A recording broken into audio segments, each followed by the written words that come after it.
ये वीडियो में जितना भी भाई बड़ भाई हमार हुई हैं सब भाई के सादा प्रणाम बा। और सब भाई के एगो सूचना बा कि आप लोग ये वीडियो के लाइक शेयर कमेंट जरूर करब, काहे कि हमें भी पता चले कि भाई हमारे कितना वीडियो भाई लोग देखत हम। और ज़्यादा कुछ ना भैया,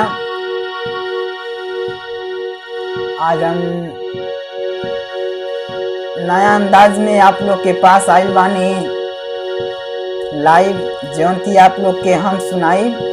और जो भी ये वीडियो में गलती हुई हो के क्षमा चाहब। और कहल का गई बा,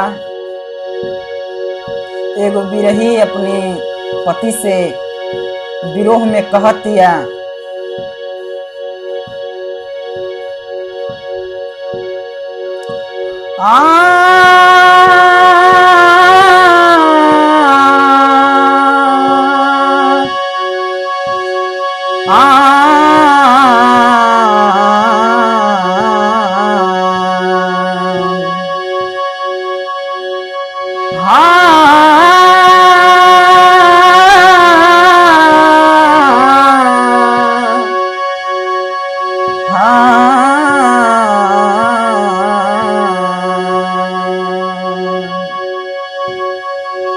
कि पिया हम जाने ला, पिया हम जाने ला, पिया हमर जाने ला।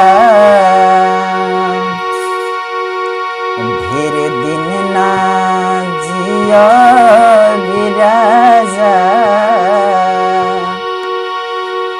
ढेर दिन ना जियब राजा, ढेर दिन ना जियब राजा, तोहरे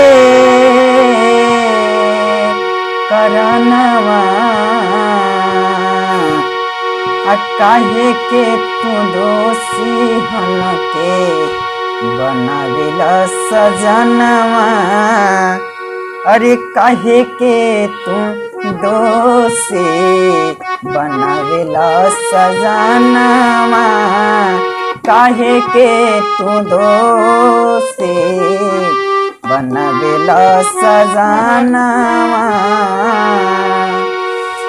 ढेर दिन ना जियब, ढेर दिन ना जियब, ढेर दिन ना है, ढेर दिन ना जियब राजा, काहे के करनवा, तोहरे करनवा।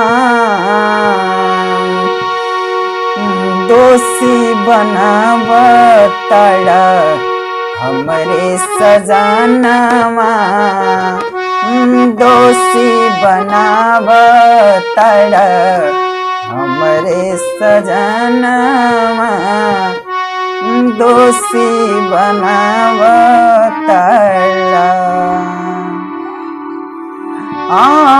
पियवा न जानतड़ा हमरे कहनवा, कुछ गलती करी लेता बीतत रोवे दिनमा।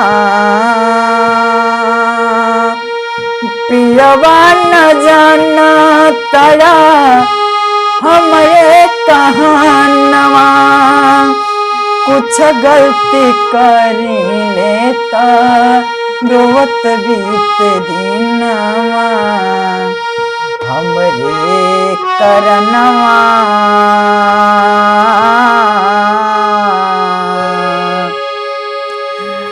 हमरे करनवा, हमरे करनवा, हमरे करनवा, राजा बीतत सारी दिनवा है, हम नहीं जाने ले, अरे पियवा,